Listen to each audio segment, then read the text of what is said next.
Olá pessoal, sejam bem-vindos a mais um episódio do Moda na Mochila. Eu sou a Mariana Lima e hoje eu vou conversar com a Juliana Cavalcante Matos, diretamente de Lyon, na França.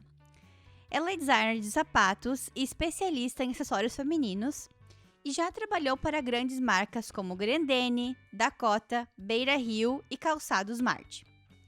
Logo após se mudar para a França, ela deu início a um mestrado de moda e comunicação pela Université de la Mode e hoje é gerente de produtos de calçados na Esparto.com, um e-commerce europeu de produtos de moda, beleza e decoração.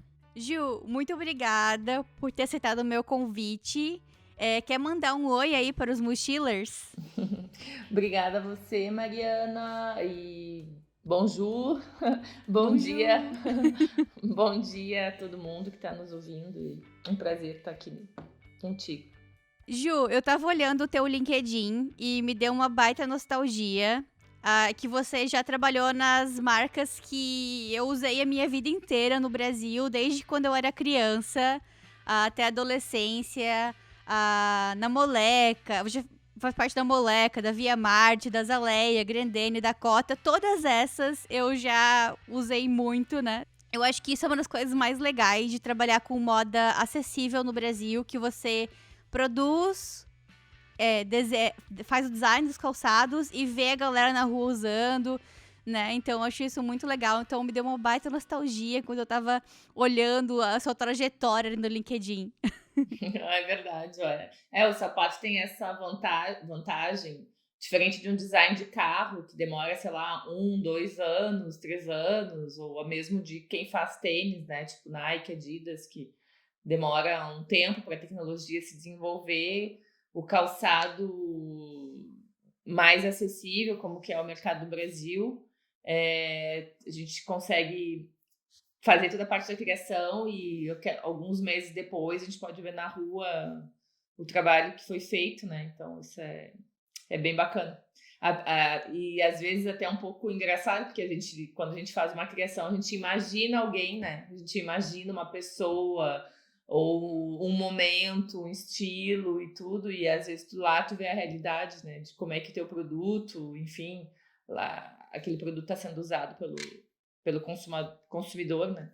É muito legal. E é muito legal, mais legal ainda que, assim, a maioria das coisas são produzidas no Brasil mesmo, né? As fábricas são lá no Rio 100%. Grande do Sul, onde Ah, você trabalhava, então 100% era na época que você trabalhava. sempre. Eu Legal. trabalhei com a China também, na época, Uhum, porque na época tinha muitas empresas que eu trabalhei que fazia desenvolvimento de materiais, por exemplo, sintéticos, tecidos na China, uhum. enfeites, né? Tem alguns tipos de materiais no Brasil, é caro de serem feitos, enfim, na época, né? Agora mudou muito em função de Covid e tudo mais.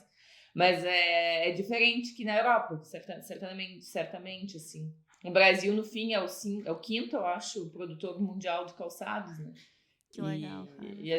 Eu tive a oportunidade de trabalhar nas empresas, nas maiores do Brasil e que tem um nível de informação, tecnologia, agilidade, enfim, impressionante. Em comparação à indústria francesa, por exemplo, né, que em termos de evolução tecnológica ela é um pouco diferente do Brasil, né? Legal, vamos falar disso mais pra frente, então quero saber todos esses detalhes. Mas primeiro vamos começar, dar uma introdução pra gente aí do que você tá fazendo hoje aí na França. Eu sou designer de produto, né? Design manager. Né? Aqui eles chamam de chefe de produto, chefe de produit, né? Um pouco diferente, chefe de produto de uma empresa que é um comércio online e que tem marcas próprias dentro do próprio site e que também detém algumas marcas que vendem em boutique, em lojas, ou na Printemps, no Galeria Lafayette e tal. Ah, que E legal. é um grupo que tem dois nichos de mercado, o online e o direto, né? E eu faço a gestão das marcas próprias. Então, que aí tem por masculino, feminino, infantil. Então eu faço a gestão. É um pouco diferente do que eu fazia antes, porque não tem fábrica. Então, na Uhum. verdade, tem todo o desenvolvimento de tendência, paleta de cores, materiais, né, enfim, sobre o calçado.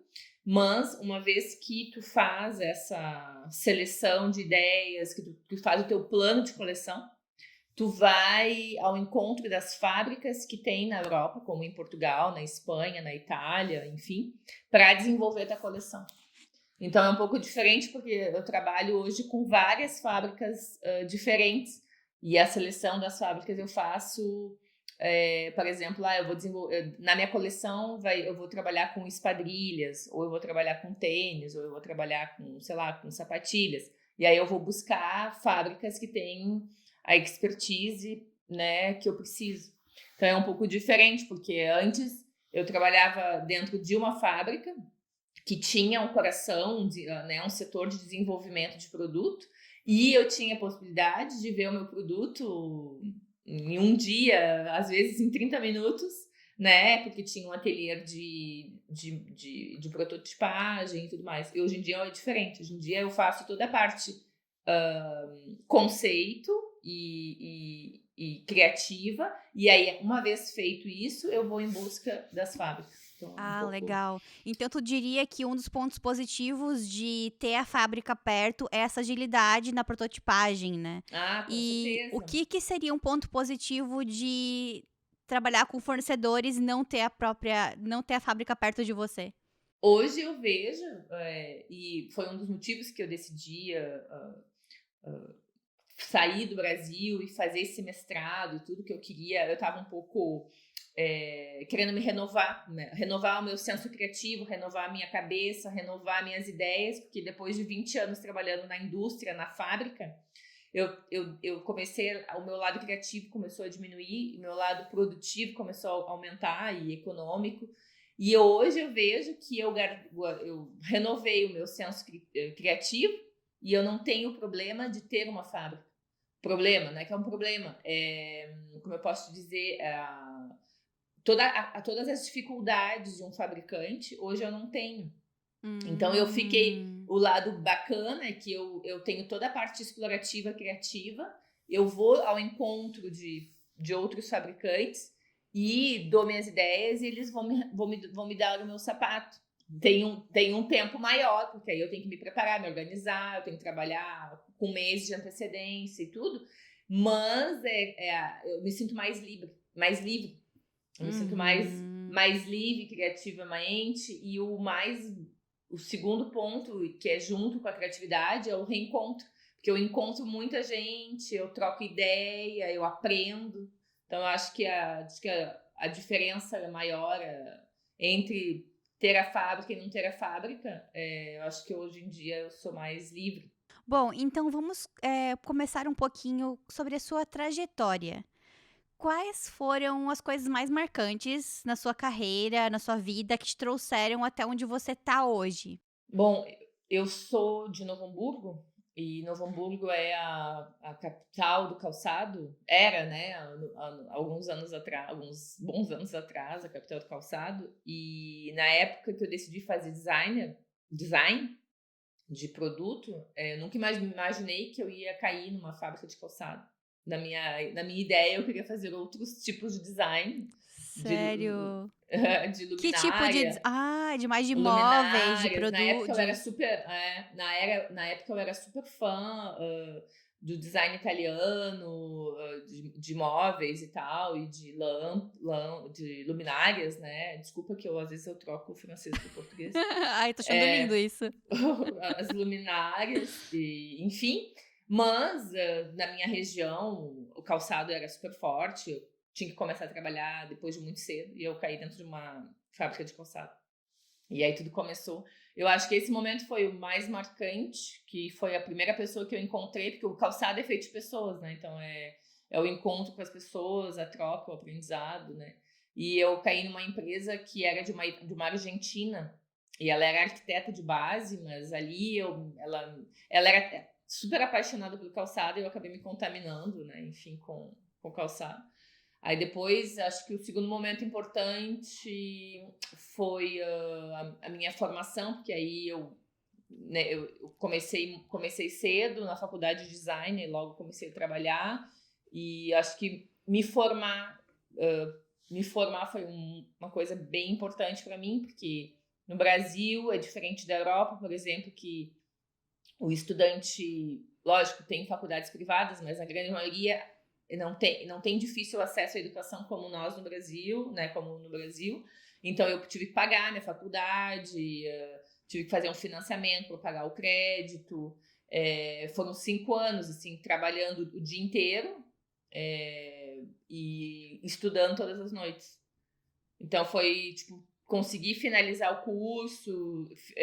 Eu fiz o meu projeto de estudo, para mim foi um marco assim que dali começou a minha vida profissional assim.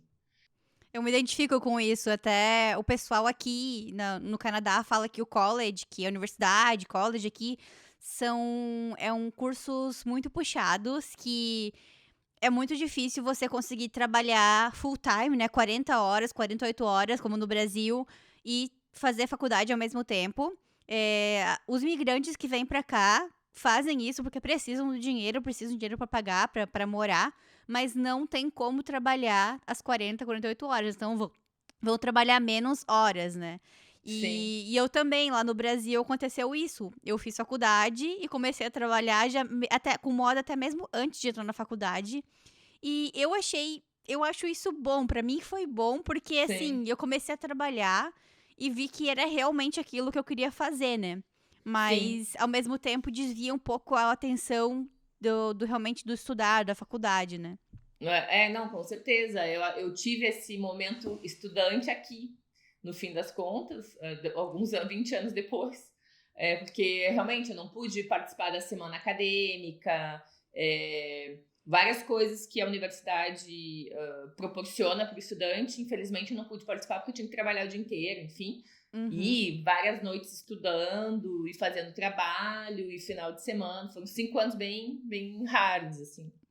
Mas para mim foi um marco e depois eu acho que o terceiro marco, assim, foi quando eu finalizei meus estudos e tal. E aí eu acho que eu tive o meu primeiro desafio, assim, dentro de uma empresa grande. Na época, foi a Beira Rio, que foi uma empresa super, lá eu aprendi muito a parte business, gestão, administração, enfim. Tive uma formação mais profissional, assim, porque antes eu trabalhei em empresas menores, né? Uhum. Mas você já entrou como na parte de designer de sapatos na Beira Rio? Sempre. Eu sempre entrei Sempre. nos primeiros anos de faculdade, eu fui assistente de desenvolvimento, assistente criativo, assistente de marketing, eu tentei algumas coisas assim também, mas Uhum. quando eu finalizei meu curso, eu já entrei direto como designer aí de, Ah, de legal. calçado.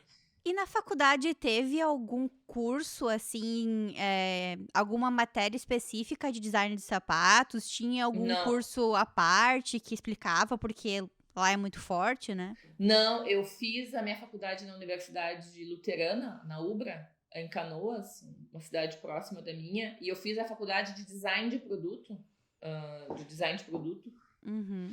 e gráfico e produto, então eu tinha as duas formações, por isso que deu um pouco, 6 meses a mais. Mas eu fiz um curso técnico de calçado. Ah, que legal. Durante os meus estudos, porque quando eu comecei a entrar no calçado, isso foi tipo, na mesma época da faculdade.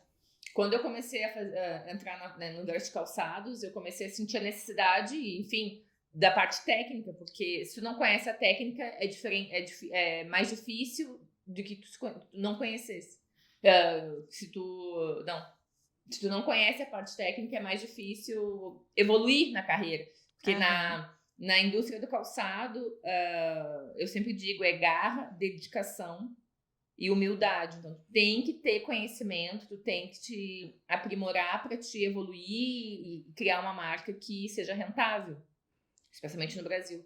E aí, quando eu estava nesse um dos primeiros empregos do calçado e tal, eu decidi fazer um curso técnico. Aí eu fazia nos finais de semana, todos os sábados.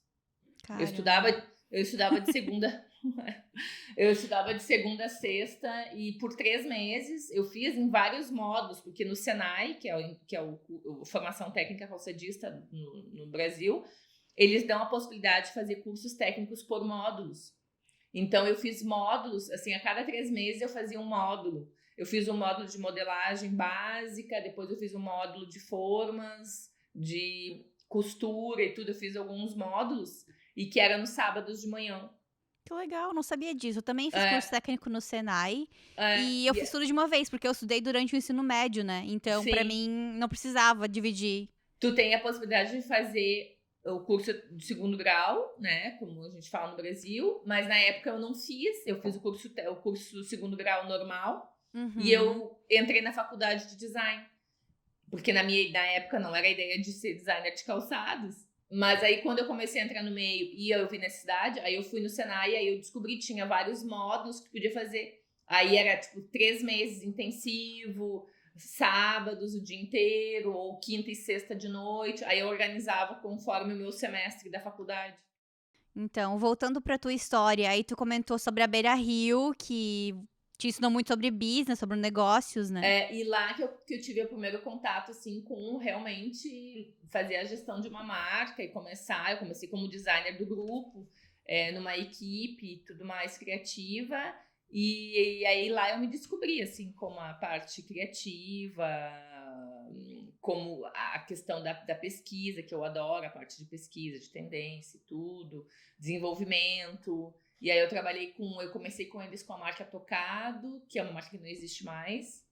E depois fui pra Moleca, e aí tive um tempo lá fazendo a Moleca, e foi um período super bacana.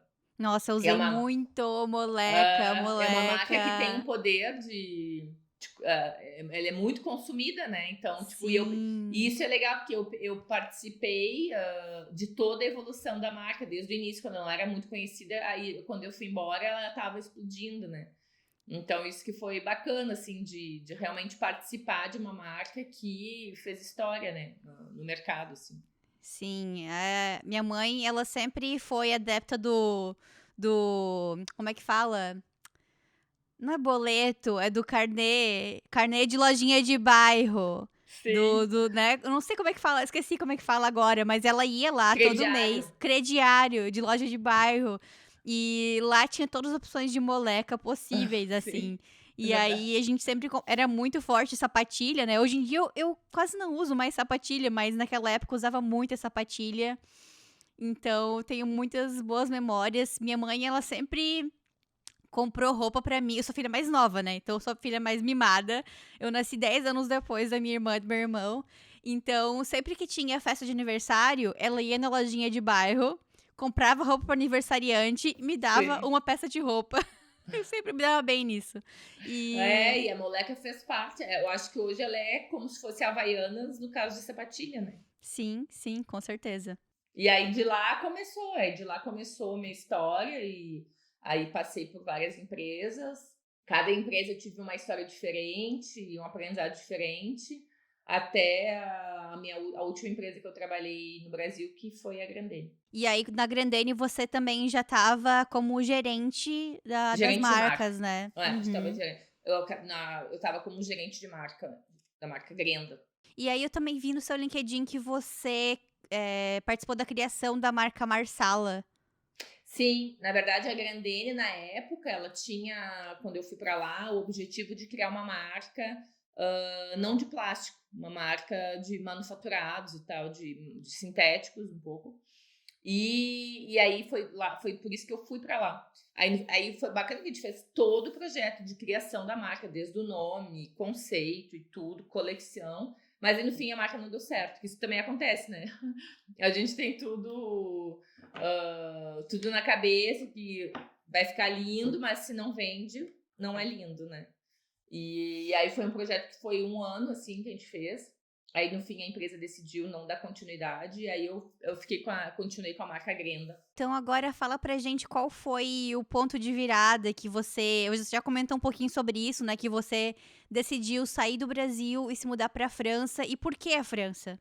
Nessas minhas andanças de calçado, eu tive a oportunidade, assim, de viajar bastante. Então, como a gente tem que viajar para pesquisar e ver tendências e ver fornecedores e tal. Então, eu tive a oportunidade de viajar muito, assim, de conhecer a Uhum. Europa, os Estados Unidos, China, enfim. Quais são as principais cidades pra pesquisar sapatos na Europa ou no Brasil? No Brasil, acho que Rio de Janeiro, São Paulo, Belo Horizonte, e Paraná, eu diria também. Tu consegue ter, e Bahia, tu consegue ter um parâmetro do Brasil muito claro, assim, porque São Paulo é super clássico, Rio de Janeiro é mais boêmio, Belo Horizonte mais arrumado, a praia colorida. Então, o Brasil é muito grande, então cada cidade representa uma região. Então, quando eu trabalhava no Brasil, eu fazia muita viagem interna, e dependendo da época da coleção, eu fazia uma cidade, sempre fazia um tour nessas cidades, como Rio de Janeiro, São Paulo, Campinas, Belo Horizonte, Salvador e Curitiba. Então, são cidades bem referências de moda, né, na minha época. E aqui na Europa, a Paris, né, as marcas francesas são as mais, acho, conhecidas no mundo inteiro, né? Louis Vuitton, Chanel, Dior, todas as grandes marcas de luxo são francesas, né? Digamos assim. Lógico que tem as italianas. Aí Milão, que é uma super cidade, que lá tem, né, as marcas italianas que são referentes no mundo, né? Dolce & Gabbana, Polini, enfim, marcas super referência. Fora da Europa, Nova York, que é uma referência também. O Brasil, como é muito próximo dos Estados Unidos em termos de ligação visual, assim, é muito influenciado pelas marcas americanas, né? Michael Kors, Guess, não sei. E aqui, por exemplo, é o contrário. Aqui as marcas americanas não acontecem. Então é bem, bem engraçado, assim, né? Tipo, nos Estados Unidos, Tory Burch, Michael Kors, super Steve referência. Madden. Steve Madden, Aldo, né, e tal. E aqui na Europa não funcionam essas marcas, assim, não na proporção que funciona a influência do Brasil. E Londres também, que agora não é mais Europa, mas que é uma cidade que tem marcas super bacanas, né, conceito e tudo mais. Mas eu olho aqui na Europa também muito a Antwerp, a Bruxelas, Amsterdã. Uhum. E Portugal? Porque eu sei que Portugal tem muita fábrica, né? De Sim, calçados. Portugal hoje é o que sustenta os calçados, é o que faz os calçados na Europa, né? A grande maioria, né? O luxo faz os calçados na Itália, e as marcas populares fazem os calçados em Portugal e na Espanha, né? Então, e é por especialidade, tipo, sapatos como botas, tênis, sapatos fechados em Portugal, e sapatos abertos com sandálias e esquadrilhas na Espanha. Lisboa é um lugar muito, muito reconhecido também pelas algumas marcas. Eu sei que, por exemplo, o grupo da Zara, Inditex, por exemplo, as lojas que tem em Lisboa, Zara, Mango, essas marcas fast fashion, a coleção é testada muito em Lisboa, né? Barcelona. Eu associo muito, assim, Barcelona pra mim é o Rio de Janeiro, Paris a gente pode dizer que é uma São Paulo, sabe, assim, um pouco eu associo, se a gente vai aqui a Saint-Tropez, pode se considerar um pouco no litoral brasileiro. Então tem algumas associações que eu faço, mesmo quando eu ainda dou consultoria para algumas empresas, e eu sempre associo os produtos daqui com alguma região do Brasil, né? Porque o Brasil é um país continente, né? Como falam. Então, Exato. isso é um dos pontos positivos que eu falo de ser brasileiro. Por exemplo, se você vai numa entrevista e você pode falar isso como um ponto positivo. Eu sou brasileiro, então eu crio para vários tipos de culturas e climas diferentes, né? Pro sul, que é mais frio, pro norte, que é mais calor. Então, acho que isso é um ponto positivo de ser um designer brasileiro. A gente é muito mais mix. E nessas minhas andanças todas, eu acabei tendo meus lugares favoritos no mundo, né? E Paris, para mim, sempre foi a França, né? Não digo nem Paris. Paris não só Paris, mas o país, né? Como país, eu sempre tive a França como um país, assim, que eu admiro a parte econômica do país, a força econômica, a força intelectual, é o país da luz, da Lumière, não. Então, assim, a parte filosófica, sociológica, enfim, eles têm um intelectual super desenvolvido, é um povo que briga Eles sempre dizem que são reclamões, né? Mas eles não estão contentes com alguma coisa, eles vão para a rua reclamar. E quando eu estava na minha carreira no Brasil, eu comecei a sentir, eu estava com 35, 36 anos, trabalhando desde os 18 anos, e trabalhando a fundo, de acordar às 5h30 da manhã, às 7 horas da manhã, entrar na fábrica, sair da fábrica às 8 horas da noite, viajando todo mês, a cada 15 dias na estrada, enfim, um ritmo super alucinante. E que eu comecei a me dar conta de colocar algumas questões. O trabalho é minha vida ou a vida é meu trabalho, sabe? Eu comecei a meio que E eu não tava mais sendo feliz no meu trabalho.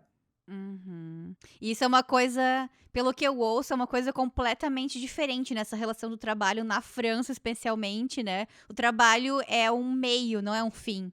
Exato, e eu tava sentindo a necessidade de me descobrir de novo como aquela sonhadora designer da época da escola e tudo, mas eu também queria ter uma vida mais de qualidade, né? Não só entrar e ficar fechada num prédio 14 horas por dia, enfim. E nessa história toda, eu digo o que eu vou fazer. Tô com 35, tava com 35, 36, não tinha filhos, né? Não tinha uma família, lógico que minha família lá, mas não tinha uma família minha, né? Digamos, não tinha nenhuma coisa que me impedisse de fazer alguma coisa. E eu tava num momento da vida que eu tava com um pouco mais de condições financeiras, porque na época de estudante, eu nunca pude estudar fora, não tinha condições. E aí eu pensei, quer saber? Vou fazer isso agora. Ou é agora ou eu não faço mais. Então eu decidi tirar como diz, um tempo sabático e rever o que eu quero fazer da minha vida. Eu tinha vontade de fazer uma marca própria, ou eu queria trabalhar de uma forma mais livre, como consultoria, sei lá. Mas para isso eu tinha que... Eu cheguei a fazer um curso de especialização numa universidade do Brasil, mas eu não curti o curso, eu me senti um pouco, sei lá, também não adiantou muito esse curso que eu fiz. Eu preciso de outra base, de outra informação. E a moda, para mim, é francesa, né? As grandes marcas são francesas, a moda nasceu na França como instituição, como federação e tudo. Aí eu comecei a me vasculhar como é que eu podia fazer um mestrado na França. E aí eu caí dentro, assim, nas minhas pesquisas, eu tinha algumas universidades que eu olhei, de Nice, de Paris, da região, e Lyon, porque eu também queria associar a minha qualidade de vida. A Paris, infelizmente, o custo de vida é bem mais alto, para tu morar num apartamento um pouco nas mesmas condições que eu tinha no Brasil, impossível. Então eu comecei a ver cursos que me interessariam. Eu me interessei pela parte de pesquisa, de tendências e tal, de comportamento de consumo. E aí eu caí na Universidade de Lyon, que ela tem um forte apelo sobre a comunicação de moda e sobre a informação de moda e tendências e tal. Então a tua ideia era estudar um pouco mais amplo, né, o design, não focar de novo em design para ter essa redescoberta de quem era você como designer, né? Não só como designer de sapatos, foi meio que isso. Na minha ideia mesmo era sair do calçado. Talvez ir para uma outra, trabalhar na moda, talvez trabalhar no marketing, na comunicação ou no comércio, Sim. mas dentro da moda.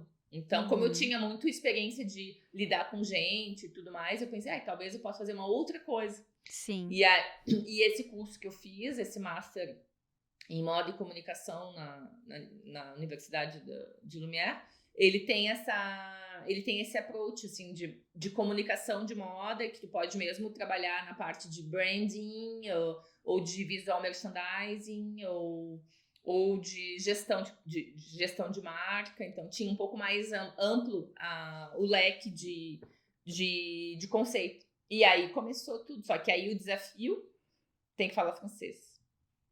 Eu ia te perguntar isso, como é que era o teu nível de francês? Já Zero. tinha zero? Na verdade, esse era o desafio, porque eu tinha visto na Itália um curso, que podia ser inglês, mas aí a parte econômica não ia ficar dentro do meu plano de não trabalhar, pagar aluguel, enfim, seria super fora do eixo. Eu tinha visto na London Fashion School também, e eu tinha visto também Amsterdã e em Bruxelas, que são países que também eu tinha interesse, mas era a França que eu queria, e aí quando eu caí na Universidade de Lyon, só que o curso não era 100% inglês, então exigia o nível de francês. Aí eu cheguei a vir, eu vim 3 meses antes para mim visitar a universidade, tudo, não sei o quê, porque por internet é muito complicado, e para ver se realmente era o que eu queria fazer. E aí, nessa minha troca de vir para cá, eu fiz uma reunião com a coordenadora do curso, consegui e tal. Ela me disse, olha, eu te sugiro que tu faça o francês na universidade, porque dessa forma tu já é aluna da universidade e que tu pode assistir algumas aulas. E aí, se te interessar realmente o curso, tu te inscreve, que aí é um processo, aí é um longo processo, porque tem que te escrever, fazer uma prova, fazer um portfólio, entrevista, sem contar a parte de visto, né? Que aí é outra história. E aí eu fiz um curso intensivo, que eram 22 horas por semana de francês. E aí eu tive um diploma universitário, né? Além do curso de francês na universidade, tinha mais alguma outra coisa que te ajudava a praticar francês que tu fazia? Sim, logo que eu comecei, que eu cheguei na França, na escola mesmo, tem vários anúncios de babá, de professora de inglês, de trabalhar em loja e tudo que tu pode trabalhar com inglês, enfim. E aí, nos primeiros... e também eles proporcionam os échanges culturels, que eles dizem, que é, na verdade, a universidade faz encontros com estrangeiros, por exemplo, jantares, que tem pessoas aposentadas, né, que fazem jantares para os estudantes, e aí tu fala em francês e tudo. Então, nessa época, eu me inscrevia em tudo. E uma coisa que eu fiz é não contactar nenhum brasileiro. Então, a única pessoa... eu só falava em português com a minha família, e no mais era só colegas do curso de francês, que aí a gente falava inglês, né? Enfim, das contas. E tem muito brasileiro ali quando você fez o curso? Não, no curso de francês, não. No mestrado, eu não tive no meu ano, na minha promoção, eu não tive brasileiros, mas no master que veio depois do meu, tinha 2 brasileiras. Mas no curso de francês que eu fiz na universidade, era basicamente chineses. Então, era uma imersão completa do francês, então, e do mandarim também, que de certo eles É. falavam entre eles, quem sabe, né? Não sei. E aqui Lyon é uma cidade estudante, tem muito estudante, tem bastante estrangeiro, então tem vários lugares, tem um bar aqui que se chama Cotopo, que cada dia é uma língua, então tipo tem o dia do português, o dia do francês, que legal! Aí tu pode fazer trocas e tudo, enfim, aí eu entrei no mundo, assim, do francês. Mas eu tinha já uma família... como eu viajava muito, 2, 3 vezes por ano pra França, eu tinha um pouco já... O som não me era estranho. Mas entre o som e aprender a verdade, foi um ano. Legal. E como é que foi o curso? Quais foram as matérias que tu mais curtiu ou que tu menos curtiu? O curso foi 2 anos, então o primeiro ano foi bem teórico, história da moda, história do textil, marketing, comunicação, bem teoria, e aí essa parte foi para mim super, assim, super bacana, principalmente de história da moda, que aí tu entende toda a história da moda, e tinha muita leitura, né? Então, que lá eu chorava, né? Porque tinha vezes que eu não entendia, enfim. E colocar à prova o curso de francês que tu fez, né? Foi um ano difícil esse lá. E esse foi de setembro de 2019 a setembro de 2020, aí depois o ano de 21. E então, de história da moda foi muito legal, história da fotografia foi algo também, porque a fotografia de moda faz parte da história da moda, então toda essa magia do mundo da moda nesse curso, assim, tu entra dentro, assim. que eu gostei muito. E aí, no segundo ano, e uma coisa que foi interessante do primeiro ano, que foi sofrido para mim, porque na faculdade que eu fiz de design, e eu fiz também depois uma pós-graduação em marketing, em gestão, em marketing e tal, a gente no Brasil, a gente é mais direto. E no curso de design, por exemplo, o professor, ele sempre passava com imagens as coisas.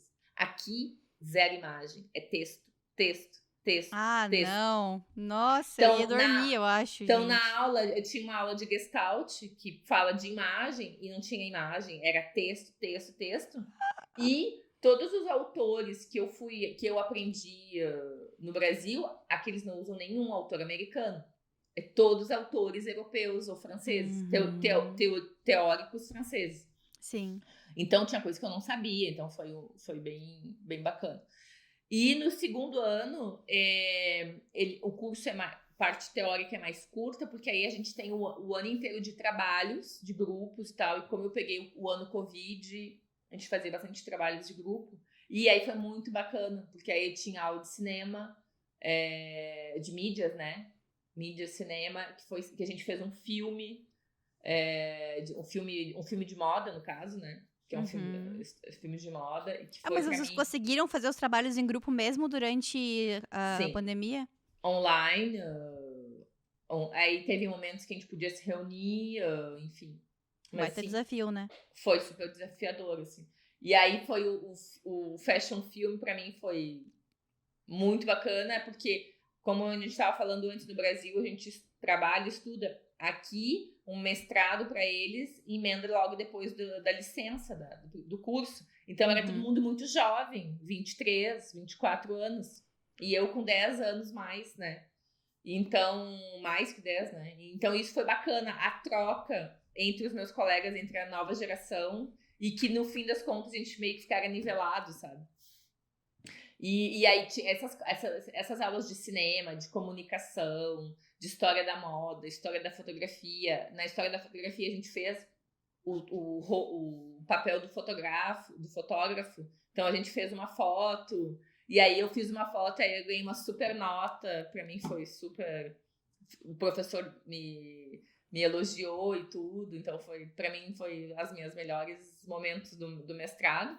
E aí, depois, lógico, o meu projeto, né? Eu fiz uma marca de calçados como projeto. Aí voltou pro calçado, não teve jeito.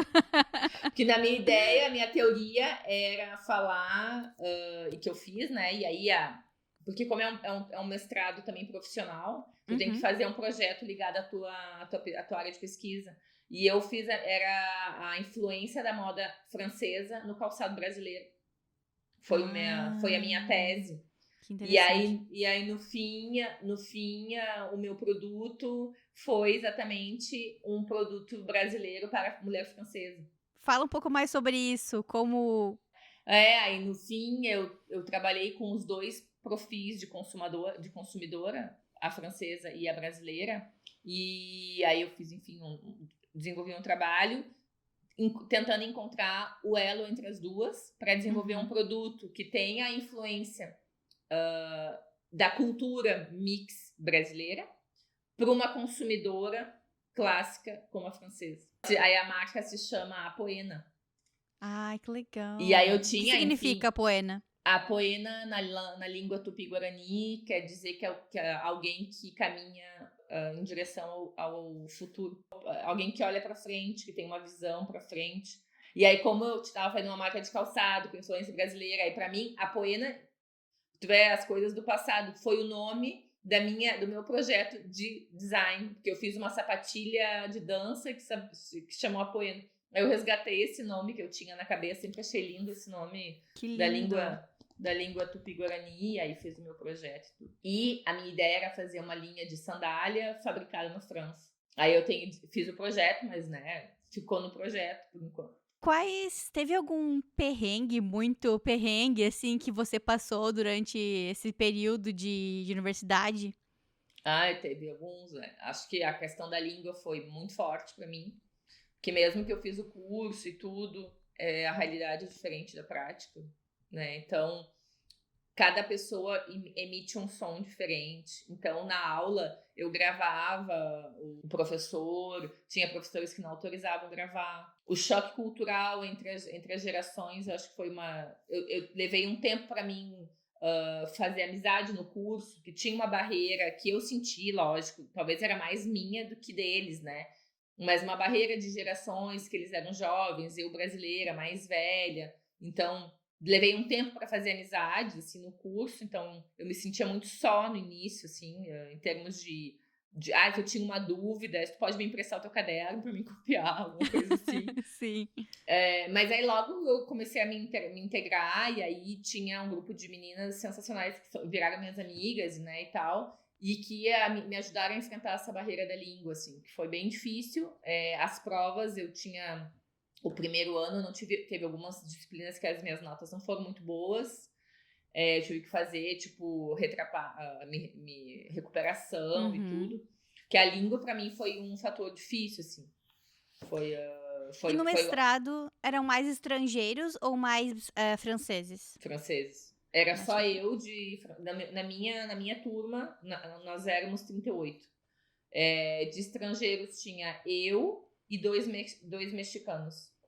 Olha só, que interessante. Porque tu comentou ali sobre os chineses que fizeram um curso de francês contigo. Eu pensei que tinha bastante chineses também no curso de design. No mestrado não, porque para eu entrar no mestrado tem que fazer prova, portfólio e tudo. E eu acho que eles são um pouco barreira. Eles sabem que a língua... Eles me aceitaram mesmo que o meu francês não estava super afiado na época. Porque a língua vem do latim, então, tipo, muitas coisas, se tu lê, tu entende, sabe? Sim. E tu foi aceita de primeira já na aplicação? Eu fui aceita, sim, demorou 3 meses o processo. Eu postulei, mas eu também fiz uma questão, como eu estava aqui fazendo curso de francês, eu ia lá assistir algumas aulas, eu falava às vezes com a professora, eu fiz um pouco de relação, assim. E então a língua para mim foi muito difícil. Escrever a minha tese foi um estresse, porque às vezes eu não entendia o que a minha tutora queria dizer com as coisas, sabe? Tipo, eu chorava, assim, eu tive que refazer vários capítulos várias vezes e tal. Foi um semestre, assim, tenso ano passado. Nossa, imagina, TCC já é complicado em português, né? Imagina em francês, ai meu Deus. Na parte pessoal, assim, ao contrário de que algumas pessoas dizem que tem alguns problemas de relação, assim, com franceses, eu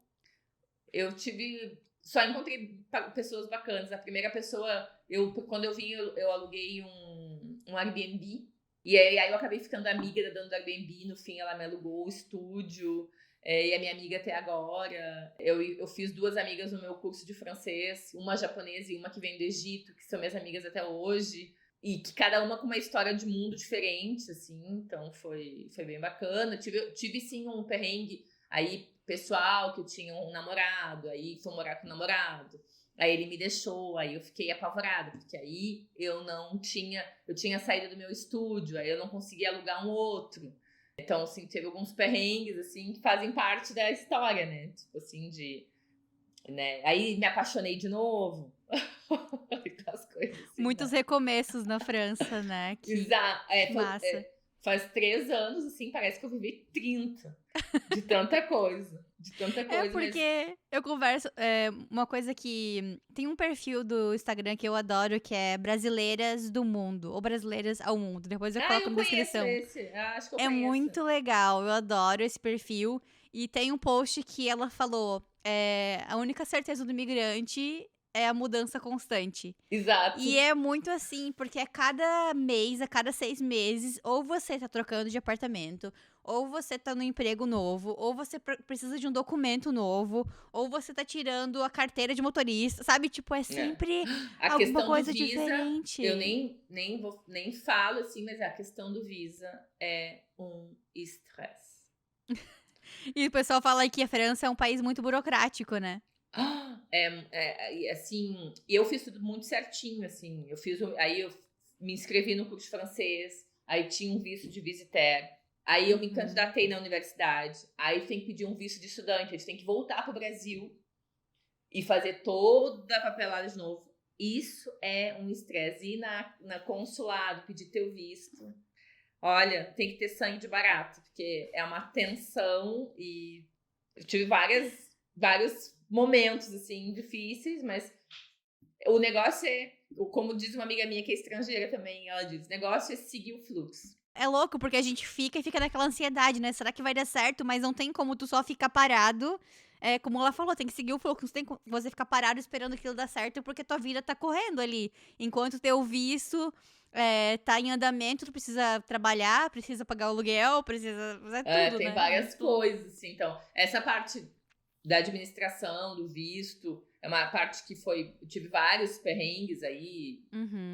Não perrengues, porque tudo sempre deu certo, mas momentos tensos, assim, de vai dar certo, não vai dar certo, de esperar. Tipo, essa semana passada eu recebi minha carteira de motorista, finalmente, depois de 8 meses. Ai, que legal. Então, cada etapa é uma vitória, assim, né? Então faz parte, é um perrengue que faz parte da vitória, né? Tipo assim, não... Eu vi que você trabalhou com visual merchandising na IKKS, que é uma das minhas marcas favoritas pra Sério? kids. Eu adoro a linha kids deles. Na verdade, quando eu tava na faculdade, eu acabei buscando trabalhar, porque o meu dinheiro tava indo ladeira abaixo. E eu também queria melhorar meu francês e tal. E aqui, quando tu é estudante, tu pode trabalhar até 20 horas. E é um grupo muito legal. Eles fizeram para mim a troca do visto de estudante para assalariado. E durante os 2 anos de mestrado eu fiquei com eles. Foi muito legal porque quando eu cheguei aqui na França, o primeiro ano, eu postulei para trabalhar com eles, que eu vi que tinha uma vaga. E o diretor me encontrou e tudo, e ele se interessou pelo meu perfil. E aí ele resolveu me dar uma chance. Aí eu fazia 20 horas por semana. Ele queria alguém para cuidar das vitrines e tudo. Aí toda semana eu fazia o tour. Aí eu trabalhava 3 dias na semana, cada dia numa loja, fazendo toda a parte de relooking da loja. Lógico que não era eu que criava o visual merchandising. O visual merchandising ele vinha né, do escritório, né? Uhum. Do escritório, mas eu adaptava a loja. Legal. E aí tinha também um corner na Galeria Lafayette também, que eu ajustava e tudo. Que massa. Foi muito legal, foi um período super bacana. E tu tinha já alguma experiência com o VM ou tu teve algum treinamento deles antes? Como é que foi? Tinha um treinamento com eles. Eu tinha na faculdade, tinha uma disciplina de visual merchandising, né, no mestrado. Ah, legal. Por isso que eu acabei postulando. E foi uma das disciplinas que eu curti muito fazer. Porque eu adoro essa parte de adaptação de ambiente e aliar a parte comercial, né? Que na verdade, eu merch para vender o produto. E aí, no curso tinha essa disciplina, eu fiquei super interessada e quando eu vi a vaga, bom, vou me candidatar, vamos ver o que dá, né? Já veio um pouco lá do teu sonho da adolescência lá, quando começou a faculdade, de fazer design de móveis e de tudo isso. E aí ele me deu essa chance e tudo, e aí foi super bacana. Eu fiquei 2 anos com eles, todo o período do meu mestrado, praticamente. Eu trabalhei na IKEA, meu primeiro emprego aqui no Canadá foi na IKEA, que pra quem não conhece é uma marca de móveis gigantesca. Sim, que tem no mundo todo, mas não tem no Brasil, infelizmente. Era na parte de vendas mesmo, de vendedora, no setor de têxteis. E eu cheguei a me candidatar pra vaga de VM lá dentro. Acabou não dando certo, mas eu tinha um contato, assim, com as meninas. E elas falavam que, mesmo vindo do escritório, conceito master, elas tinham liberdade para fazer ajustes para a cidade, né? Se a cidade gosta mais de uma cor específica, elas mudam. Os quadros, elas colocam paisagens diferentes relativas à cidade. É bem interessante. Eu acabava tendo que adaptar, porque tinha lojas menores, outras maiores, então. Foi uma super... E tinha contato com o cliente também. Porque às vezes, tipo, eu tava na loja lá fazendo merch, aí montava os looks, aí as clientes pediam a opinião e tudo. Foi bem bacana. Bom, então voltando para sua história, aí você finalizou o mestrado e qual foi assim o seu, o que essa finalização do mestrado fez assim na tua mente? O que você decidiu? O que você concluiu sobre essa renovação. Você sentiu vontade de trabalhar com calçado de novo, pelo jeito sim, que você É. fez a marca, né? Como é que foi? Como é que estava a tua cabeça no final do curso? Eu acabei descobrindo que calçado é uma paixão. É o meu savoir-faire, é o que eu sei fazer. Quando eu tava no curso, assim, e toda vez que tinha um assunto que era ligado ao calçado no curso, eu sempre me saía melhor, né? Eu sempre usava Não sei o. por quê, né? Só 20 anos de experiência, E sei aí, lá. por exemplo, teve um dos trabalhos que a gente fez que foi desenvolver uma coleção de acessórios para a marca Bache, que é uma marca francesa e tal. E aí eu fui a fundo, assim, na ideia do projeto, e a prof me disse, né, a professora assim, mas tu já fez isso na tua vida? Eu digo, não, sim, é o que eu mais fazia, né? Então, ali eu vi que eu tinha esquecido as minhas competências, eu acho.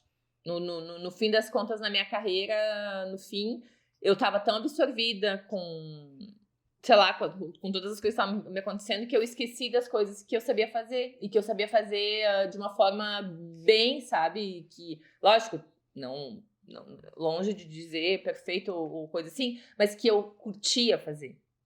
Eu curtia analisar o mercado, eu adoro ir pra loja e olhar todas as marcas e ficar imaginando, mas como é que essa mulher vai colocar esse sapato, ou olhar as roupas. Eu vou toda semana para Paris e olhar as vitrines e tudo, e para ver. Eu sou apaixonada por ver essa interação do produto com o consumidor. Eu acabei descobrindo isso. E aí, nessa história, é com calçado que eu quero trabalhar de novo. Aí eu tive o projeto da minha marca e tudo, eu cheguei a participar de um dispositivo aqui que se chama Prototipo em Mãos. E o meu prototipo tá lá ainda, ainda não saiu. E aí eu comecei a ver assim, um monte de coisas que eu podia trabalhar com o calçado ainda. Mas, de qualquer forma, eu tinha uma certeza. Eu não quero ficar fechada num prédio de cimento 14 horas do meu dia. Eu quero trabalhar com o mercado livre, com calçado, fazer coisas criativas. E aí, lógico, como é que eu vou fazer isso, né? E aí, nessa história, eu tinha que fazer um estágio obrigatório na final do meu curso. E eu fiz o estágio com uma empresa que faz gestão de projetos ambientais, de projetos de design e tudo, mas que com um foco na diversidade, na biodiversidade e tal. E o meu projeto de calçados é um sapato com madeira e com restos de couro e tudo. E aí eu entrei esse engenheiro topou me dar meu estágio para me dar um suporte para desenvolver o meu projeto. E aí, no fim das contas, eu me percebi que eu quero voltar de novo pro mercado. Mesmo que eu quero fazer uma marca, eu preciso conhecer esse mercado europeu. Que, no fim das contas, eu fiz a escola, mas eu não conhecia trabalhar na Europa. Lógico, no visual merchandising, mas era diferente, eu trabalhava sozinha, vinha da direção, eu fiz uma formação e tudo, mas era 3, 4 vezes na semana que eu fazia isso e tal. E aí eu vi, não, eu quero trabalhar de novo com as pessoas, com o desenvolvimento. Aí eu comecei a procurar emprego, Aí eu troquei ideia com a minha professora do mestrado, porque a nomenclatura aqui é diferente do Brasil. Que lá tu pode ser designer, mas na verdade tu é design manager, tu é designer responsável, tu é designer sênior, júnior, sei lá eu. Aqui não, aqui é diferente. Aqui tem o chefe de produto, tem o designer, tem o chefe de produto, tem o estilista, tem o gestor, enfim, o nome do cara é diferente. Aí eu fui falar com ela, como é que eu vou procurar emprego? E ela, não, tu tem que, se tu botar como designer, tu vai só desenhar. Tu não vai fazer isso que tu quer. Então, o teu negócio é outro. Tu é chefe de produto ou gestora de coleção. Teu O negócio chefe é de outro. produto, então, é o coordenador.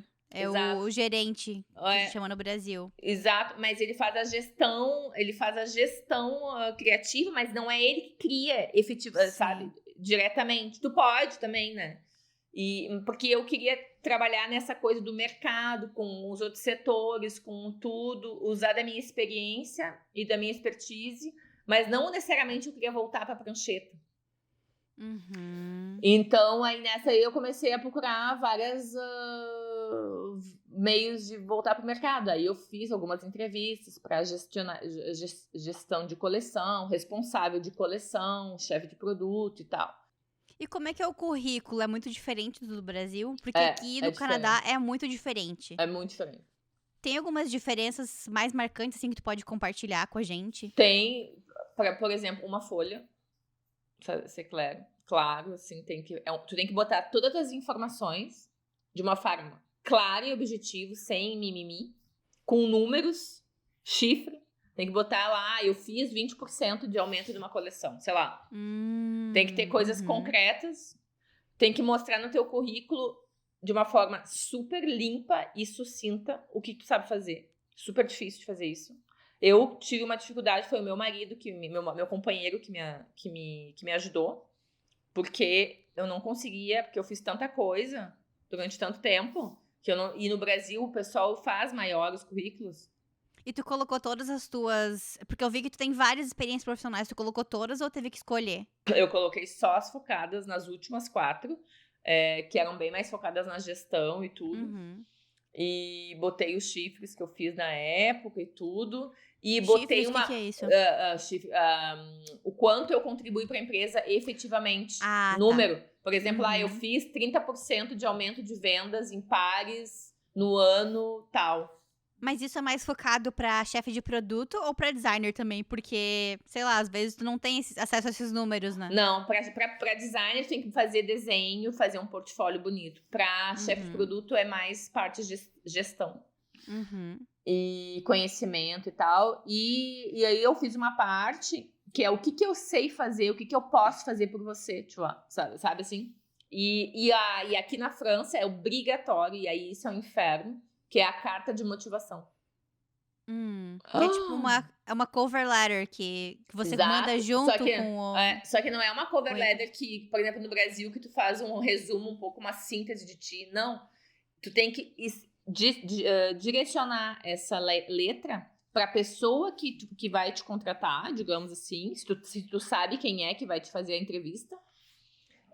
Tu tem que colocar um pouco de ti, assim, em um parágrafo. Aí depois, o que tu sabe sobre a empresa, digamos assim, e o que tu pode contribuir com o teu conhecimento para a empresa e por que tu quer essa vaga. É um troço horrível, porque aí tu tem que fazer na língua francesa, no jeito que o francês fala, e para cada vaga que tu quer se inscrever, tem que fazer uma diferente. Então, assim, foi em novembro e dezembro, ali quando eu acabei meu master. Novembro, eu fiquei fazendo meu currículo novo. Em dezembro, eu passei selecionando vaga, assim. E aí, em janeiro, eu comecei a procurar as vagas e tudo e aí escolher. Mas o lado positivo é que tu realmente escolhe aonde tu quer ir trabalhar. Aqui também tem essa cover letter. Muitas empresas não pedem, algumas empresas pedem. Eu ouvi de uma orientadora de carreiras que a cover letter aqui no Canadá tá caminhando pra extinção. Eu espero que aqui na França também. Eu no fim eu me candidatei para 5 postos.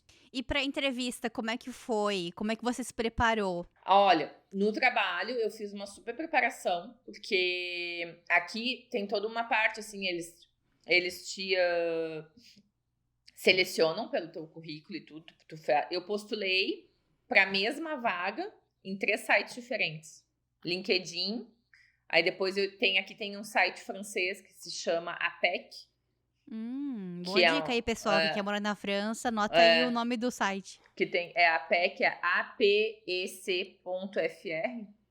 que é um site porque aqui é separado por salarié, cadre, depende do teu nível educacional, teus empregos são diferentes, são classificados, né? Esse APEC é um site de emprego para pessoas que já têm experiência e formação acadêmica.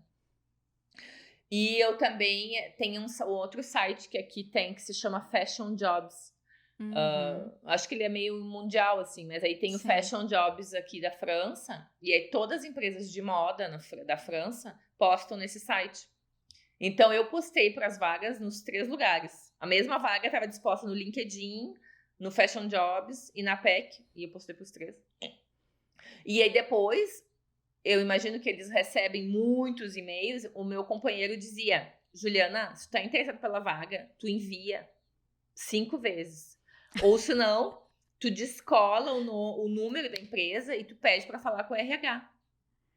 E aí, eu tive a sorte que uma colega minha do Master fez o estágio dela nessa empresa. E aí, eu falei com a Anissa, eu disse, Anissa, tu fez teu estágio na Espartu e tal, tu pode me dar o contato do RH, da pessoa responsável? Aí ela, posso. Aí ela me deu o contato da pessoa do RH. E aí eu enviei o e-mail para ele direto. No outro dia ele me ligou. Nossa. Porque tem muitos lugares aqui que os assistentes do RH que olham os currículos e fazem um filtro. Uhum. E ela me deu o e-mail do chefe do RH. Que incrível. E aí eu consegui essa oportunidade, assim, de fazer entrevista. Aí eu estudei muito a empresa pela internet. Estudei as informações que eu tinha, fiz um portfólio para levar em mãos, tomei nota. Com antecedência, falei com as pessoas que eu trabalhei já no Brasil. Se por acaso, se eles pedissem uma referência, eu poderia dar o telefone. Que eles pedem aqui. Eles pedem aqui referência. Aqui também. E aí, então, me preparei nesse sentido. Aí teve uma primeira entrevista telefônica com o cara do RH. E aí que durou 1h e pouco, assim, ele perguntou tudo. Nossa, bastante tempo. Porque geralmente, aqui quando o RH liga, é só uma filtragem rápida, assim. E aí é mais importante a entrevista que tenha com o teu gerente. O RH não demora muito. Eu também fiquei estranha, assim, mas ele me fez várias perguntas e tudo. Eu também perguntei várias coisas e tal. E aí depois ele me chamou para uma entrevista pessoal com ele. E aí depois eu fiz uma entrevista com o PDG. Aí depois que eu passei com essa entrevista com ele, direta, assim, ele passou o meu contato pro PDG, e aí o PDG me mandou um e-mail, tava me convocando para uma reunião, e aí tudo deu certo na reunião, assim. Aí na entrevista com o PDG, eu me senti à vontade. Aí que entra quando a gente... Ali eu vi, é isso aí que eu tenho que fazer mesmo. Porque quando tu fala de um assunto que tu domina, tu é muito mais tranquila. Eu tinha feito umas outras entrevistas, mas eu não fui bem. E aí lá, o que ele queria que eu fizesse é exatamente o que eu tenho conhecimento para fazer. Aí, muito louco, né? Aí a nossa entrevista fluiu, porque ele me fazia as perguntas e eu não ficava com dúvida, eu respondia, sabe? E falava com naturalidade e tudo. Foi muito legal esse momento, assim. Foi um momento marcante para mim nesse período, assim. Porque aí eu vi que não, eu realmente tenho conhecimento sobre isso. Eu posso oferecer alguma coisa para alguém, sabe? Assim, tipo, eu posso compartilhar uma coisa. E eu acho que esse que é o mais legal de ser estrangeira, quando tu descobre o que tu pode compartilhar da tua cultura, da tua experiência. E como isso pode ajudar, sei lá, alguém ou o trabalho, né? Com certeza. Eu vejo em alguns sites, alguns Instagrams de carreiras de moda internacionais que eles falam, não escreva que você é apaixonado por moda. Mas existe, no currículo, né? Mas existe uma diferença entre não falar e mostrar, né? E quando tu falou ali, quando você estava na entrevista falando sobre aquilo com empolgação, com excited, né? Como fala em inglês, ele percebeu esse teu conhecimento. E uma coisa que o meu chefe antigo sempre falava muito é assim, que quando ele conversa quando ele vê um currículo de moda, ele não tem certeza se a pessoa realmente conhece aquilo ou não. Mas quando ele conversa e ela começa a falar termos técnicos, começa a falar sobre as experiências dela, começa a falar sobre o processo de criação, não tem como enganar isso. Isso é a pessoa sabe de fato. Isso é bem legal. Achei interessante ali que também tu falou, deu essa dica de conversar, procurar pessoas, né, que já trabalharam naqueles lugares, porque a gente tem que arranjar nossos métodos de destacar, porque existem muitas pessoas aplicando, como você falou. O método que eu fiz pra me destacar no último emprego que eu consegui, que eu mudei faz pouco tempo, uns 2, 3 meses, foi entrar em contato com a coordenadora desse setor no LinkedIn. Ah, sim. E eu não mandei só pra ela, eu mandei pra ela, que era a minha coordenadora de hoje, e também mandei pra outras pessoas do RH. Então, a gente tem que arranjar nossas maneiras, porque às vezes só currículo não é suficiente, né? Não, não é. Isso é uma coisa que, tipo, esse contato da minha colega foi muito importante. Ter essa ligação e ter a coragem de ligar mesmo. Escuta, eu tô procurando um trabalho, vocês têm uma vaga, me interessa, e eu sou a pessoa que vocês estão procurando. O meu companheiro sempre diz que tu tem que ter, não é ser arrogante, mas firmeza que tu pode oferecer alguma coisa e que eles estão talvez perdendo a oportunidade de te ter, digamos assim, né? Claro. E aqui, o francês aqui, ele faz muito isso. Ele tem uma coisa assim de, ele liga e ele pergunta e ele se oferece. E no Brasil, não sei porquê, mas enfim, a gente é mais retraído, a gente espera que venham te procurar, ou tu manda teu currículo, e aí Não tu quer espera. incomodar, né? Não quer incomodar, ou Uhum. enfim. E aqui tu acaba sendo mais de buscar e de mostrar o que tu sabe fazer, né? Não tem outro jeito, né? Ju, se você pudesse voltar atrás, teria alguma coisa que você gostaria de ter feito que queria te ajudar mais ainda? Por que eu falo ajudar mais ainda? Porque eu sempre falo que eu tô muito feliz com onde eu tô hoje e parece que se eu tivesse feito qualquer passo muito diferente do que eu fiz, iria mudar completamente aonde eu tô hoje. Mas eu acho que é legal falar isso porque talvez possa ajudar quem tá ouvindo a acelerar um pouco o seu processo ou passar por menos perrengue do que a gente passou.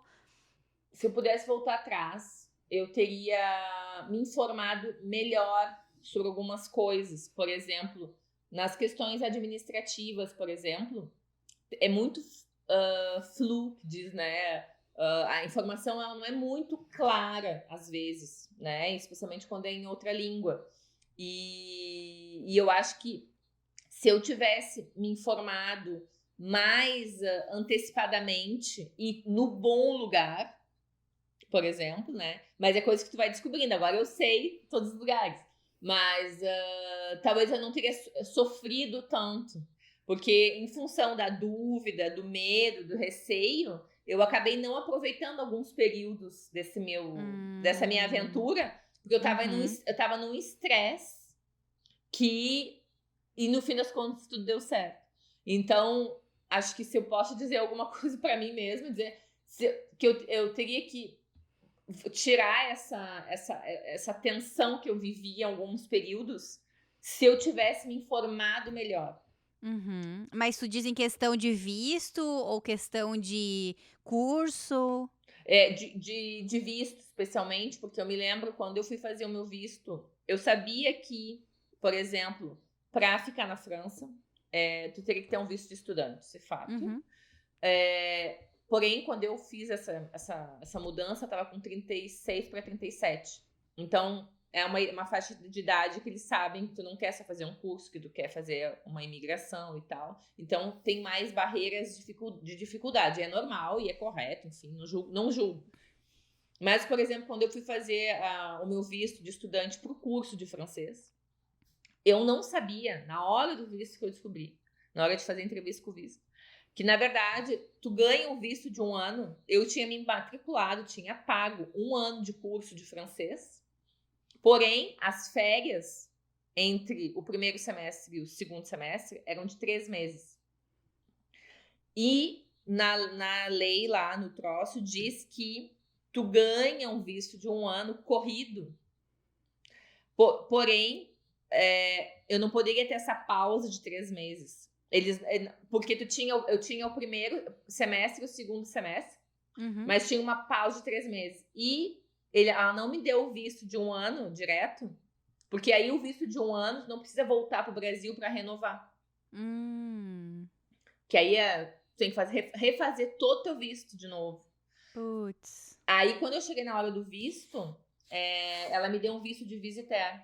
Porque o meu curso de francês tinha um intervalo de 3 meses. Então ela me disse, você pode fazer um novo agendamento e aí você compra um outro curso para fazer nesses 3 meses. Porque você não pode ficar 1 mês sem curso. 3 meses sem curso. Você pode ficar 1 mês, não 3. E aí? Aí bateu, aí eu pensei, o que eu vou fazer? Porque aí eu já tinha pago, foi super, tinha pago 1 ano de curso, 1 ano de aluguel e não sei o que, não sei o que. Eu falei, puta merda, mais um curso de 2 meses, desculpa o palavrão, mais um curso de 2 meses, eu não vou ter condições. Aí eu aceitei o visto de 6 meses.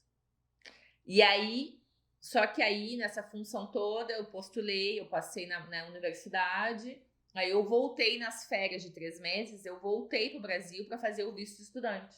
Aí eu refiz todo o processo. Nossa, E caramba. foi 2 meses de estresse, de não sei o quê, e aí eu tava com medo de não passar, de não ser aceita no mestrado. No fim foi aceito, tudo certo. Mas, se eu soubesse que não poderia ter esses 3 meses entre os 2 semestres, eu teria pego um curso de verão na universidade, eu teria pagado menos, enfim e tal. Claro. Teria sido menos custoso que voltar pro Brasil e refazer todo o processo do visto. Porque tu sabe, para fazer o visto, tu tem que mostrar que tu tem dinheiro na conta e não sei o que, Foi um tendel. E quais são os lugares mais seguros, mais confiáveis para pesquisar esse tipo de coisa hoje em dia, que você já passou por tudo isso? Tem profissionais que existem, mas eu caí em alguns, como é que diz? Arnac, que diz, né? Eu contratei uma mulher para me ajudar, enfim, ela me cobrou o preço enorme e ela não me ajudou muito. Mas agora eu descobri uma outra pessoa mais de confiança. Mas, na verdade, no site da prefeitura, no site do governo francês, tem tudo lá. Só que não tem a opção português e francês, né? Tem que usar o tradutor. Mas hoje eu diria assim, talvez entrar e tem esses grupos no Facebook que sempre tem alguém que sabe as coisas, sabe? Então, eu na época não entrei nesses grupos, então eu fui tudo muito pela internet e vendo. Eu acho que se eu tivesse lido com atenção ou contactado algum francês, algum brasileiro que já fez esse processo antes, teria me ajudado. Boas dicas. Na sua mochila, tem alguma dica de livro, filme ou série que te ajudou bastante nos últimos tempos? Não precisa ser sobre moda, pode ser sobre qualquer outra coisa, espiritualidade. Quando eu... Tem 2 coisas que eu usei muito, assim, nesse processo, eu faço até hoje. Tem uma melhor amiga me deu um livrinho que se chama Minuto da Sabedoria. E aí, ele me ajudou muito nesse processo todo, porque assim, sempre que eu tinha uma dúvida e tal, eu lia uma mensagem. E tem um outro também que eu comecei uma outra coisa, assim, que foi uma série, que quando eu comecei a estudar aqui, eu comecei a ver todos quais são os clássicos franceses de filmes, o Asterix Obelix, os filmes, as comédias, que eu não consigo rir em algumas e tal, outras. Eu fiz uma lista dos clássicos franceses, aí eu vi todos, filmes e tal, e aí nessa minha busca de melhores séries e filmes franceses, eu caí numa série que se chama Discursão. 10%, se chama 10%, eu não sei se em português é 10%, mas em francês é 10%. É hilária. Eu vi toda, tem no Netflix, eu vi todas as 5 temporadas e eu aprendi muito, porque é em Paris que se passa, é uma agência de gente que lida com artistas, né? Uma agência de estrelas, de atores. Vou assistir, fiquei curiosa agora. Eu rolei de rir. Foi muito legal, foi o meu companheiro nesses últimos 3 anos. E aí tu conhece todos os artistas famosos franceses, porque aparecem na série e tal. Então acho que eu posso dar essa dica, assim, 1 minuto de sabedoria e de expulsão. 3 cidades preferidas. Uma para trabalhar, uma para visitar e outra para se aposentar. Vou falar todas as francesas, não. Acho que para trabalhar Lyon, a região Rhône-Alpes, na verdade aqui a França é separada por regiões, né? Eu acho que para trabalhar aqui em Lyon, na região, eu acho perfeito, porque tem transporte público que funciona super bem. Tu não precisa de carro, tu vai de trem, de metrô, de tramway, sei lá. Bicicleta, eu uso bicicleta aqui bastante. E então acho que trabalhar na região aqui é super bacana. Eu trabalho em Grenoble, que é 1 hora daqui, mas eu vou de trem, então é super tranquilo. E eu no meio das montanhas, então tu vê a paisagem, natureza, montanha, você faz. E prédio é tudo de vidro, não tem cimento, é de vidro. Então acho que a região aqui para trabalhar é prazerosa, por isso assim. E uma cidade para tu disse para visitar? Isso. Paris, magnifique.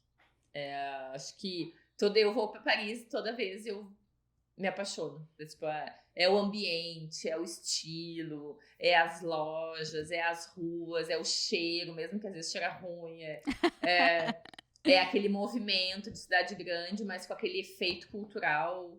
Eu, às vezes, fico me imaginando nos anos 20. Tem um bairro em Paris que se chama Montmartre, que é onde viveu Picasso, Modigliani. E tu vai lá, se caminhar naquelas ruas, parece que tu viveu aquele momento, sabe? Volta no tempo. Tipo, eu teria vontade de viver nessa época, eu acho, sei lá. Eu acho que Paris é encantadora. E para se aposentar, eu diria no Jura. E mesmo agora a gente estava vendo isso, vendo casa e tal, tem uns lugares na região do Franche-Comté, que eles chamam, que é do queijo Comté e tal, que tem uma paisagem com água, com riacho, assim, né, com coisas, e que eu me imagino, assim, um pouco idosa, assim, numa casa na beira do lago, e que aqui tem com vaca, com porco, com galinha e tal, fazendo minhas criações, mas de uma forma diferente. Acho que eu imagino os 3 lugares na França. Adorei essas cidades. Nunca tinha ouvido falar dessa última. Como é que é mesmo? É Jura? a região do Jura. E Região do Jura. tem uma cidade que se chama Arbois. E que até tem o melhor chocolateiro da França. Tem lá, ele é de lá. E é uma região super pitoresca, assim. Até a região lá toda ou a região que tem as lavandas também. Então, tem lugares, assim, muito pitorescos, assim, que são bacanas. Né? Que lindo, Ju. Aquelas casinhas com flor na janela. Pra gente finalizar o nosso episódio, tem mais alguma coisa que você gostaria de dar um conselho pra quem quer morar na França? Um conselho final, assim, master. Eu acho que para morar na França ou em qualquer outro lugar, que eu sempre digo isso, na verdade, não importa onde tu vai morar, mesmo no Brasil quando tu muda de cidade, né? Mas especialmente quando um brasileiro, um estrangeiro vai para um país diferente. Eu acho que conhecer a cultura para onde tu tá indo é muito importante. Eu tive a chance de fazer um curso de francês numa universidade francesa. E eu tinha uma disciplina que se chamava Cultura Francesa. Que foi incrível. Uma aula que era o que eu mais curtia. Que eles falavam dos costumes. Que legal. Da história do costume. Por exemplo, a história de não tomar banho, né? Ou a história do perfume. Ou a história dos costumes. Por exemplo, para mim, eu sei que pode ser que eu digo uma bobagem, mas no Brasil, da onde eu venho, pode ser que em outras cidades seja diferente, mas na minha cidade a gente é muito mais direto. Por exemplo, eu vou na padaria comprar um pão, eu não vou dizer, até eu posso dizer bom dia, mas eu vou dizer, eu quero 10 pães. Tu vai dizer assim, quero 10 cacetinhos, eu quero uma baguete, não sei. Aqui, não. Tu tem que entrar no lugar, não importa onde, tu vai dizer bonjour, tu vai dizer bom dia, boa tarde, boa noite, como é que você vai? Você poderia, por favor, me dar uma baguete? Aí a pessoa vai te dar a baguete, tu vai dizer muito obrigada, tenha um bom dia. E isso é uma coisa cultural. Como eu vinha como estrangeira, muitas vezes errei de ter sido um pouco como eu sou, um pouco mais bruta, direto, e fui mal atendida. E eu descobri que a culpa foi minha, não é da pessoa que me foi. Olha só, que- é tudo que- comunicação, né? e cultura, de respeitar a cultura. Então, se eu diria alguma coisa para alguém que vai para um país diferente, respeitar a cultura local que tu tá indo nadar, assim, porque tu vem com toda a tua bagagem cultural, com toda a tua vida, com a tua experiência, e tu entra num outro universo, numa outra cultura, com pessoas diferentes, com histórias diferentes, e que tudo isso tem que muito respeitar, entender. Tu pode não se estar de acordo, mas tu tem que respeitar. E se tu respeita isso, tu entende isso, tu vai ter uma vida muito mais tranquila. Porque brigar entre a tua cultura e a cultura do outro, tu vai ficar infeliz, tu vai dizer esses franceses são mal-humorados, esses franceses são isso, são aquilo. Que eu vejo às vezes que brasileiros falam isso, e eu digo, não, eu só tive experiências positivas. Porque eu tive essa ideia de... Eu lia muito sobre a cultura francesa, no meu curso tinha a cultura francesa, eu fiz jantares, até a maneira que tu vai se sentar na mesa, o que eles vão te oferecer, a ordem das bebidas, enfim. Acho que é super importante entender a cultura antes de entrar nela. Que interessante, adorei essa dica. Realmente faz toda a diferença. Aqui no Canadá, o pessoal é educado, mas eu acho que aqui em Toronto, especificamente, o ambiente de trabalho, assim, de restaurantes, é muito corrido. Tipo Nova York, assim, sabe? Sim. Então, eu acho Eu não que conheço, Canadá. legal se tu for, tipo, super educado, assim. Mas eles não acham que te tratariam diferente, mal, por causa disso. Eu acho que, tipo, às vezes... Você pode até achar, como você tá acostumada com a França, por exemplo, vem aqui, você pode achar que eles estão te tratando mal, mas eles estão só trabalhando muito rápido. E sim, querendo finalizar aquele serviço muito rápido, sabe? Mas é muito interessante, concordo com isso de respeitar as culturas e tirar o melhor de cada cultura, né? E tentar te adaptar, como é que tu vai entrar, é que nem quando eu comecei no emprego, como que eu vou utilizar meu conhecimento nesse lugar, como é que... Pra isso tem que, de início, conhecer o lugar e ver, e aí depois tu vai agregar tua pimenta, né? Tem que se interessar, a gente tem que se interessar pelo outro, senão não avança. Total.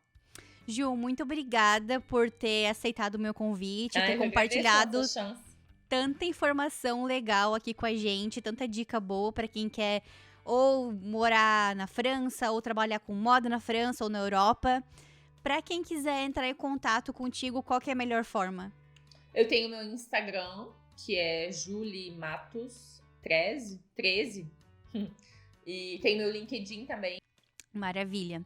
E pra quem quiser entrar em contato com a gente, vocês já sabem, é o Instagram @modanamochila. Então, se vocês gostaram desse episódio com a Ju, dá um like nesse vídeo, se inscreve no canal. E se você está ouvindo pelo Spotify, também tem o botão de seguir ali, então lembre-se. E dê 5 estrelas pra gente, porque agora o Spotify deixa você dar uma nota. Então vai lá, aperta nas 5 estrelas. E é isso aí, Gil, muito obrigada novamente. Obrigada por ti também e brigadão por esse momento. Eu que agradeço. A gente nunca fala da gente. Não é muito bom, né, relembrar, né, a trajetória. Eu adoro. Obrigada. Beijinhos e até a próxima.